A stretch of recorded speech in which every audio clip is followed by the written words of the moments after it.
We constantly hear the same thing from manufacturers. The printer is running, but the part is not ready. The client is waiting, production is at a standstill. Prolonged printing is not just an inconvenience, it is money slipping through your fingers. Every extra hour of printer operation means electricity costs, operator time, and delayed orders.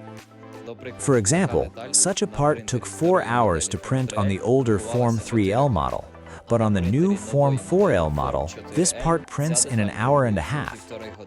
The Form 4L solves both problems at once, time and energy. In terms of speed, low-force display technology cures an entire layer in a single pass, not with a laser point, but across the entire surface. The result, a part that previously took 5 hours to print, is ready in 2 to 3 hours on the Form 4L. In terms of energy, the Form 4L consumes approximately 30% less power than comparable systems with the same build volume. For a production facility where the printer runs every day, this makes a tangible difference in the monthly bill. And at the same time, the quality is industrial. The build volume is 33 by 19 by 30 centimeters, one large part or dozens of small ones in a single cycle.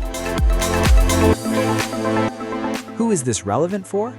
Manufacturing facilities with a regular flow of parts, enclosures, prototypes, tooling, and custom components. And teams where a one-day delay for a part means a delay for the entire project. We at 3D Device are the official distributors of Formlabs in Ukraine. If you want to see the Form 4L in action, visit our showroom.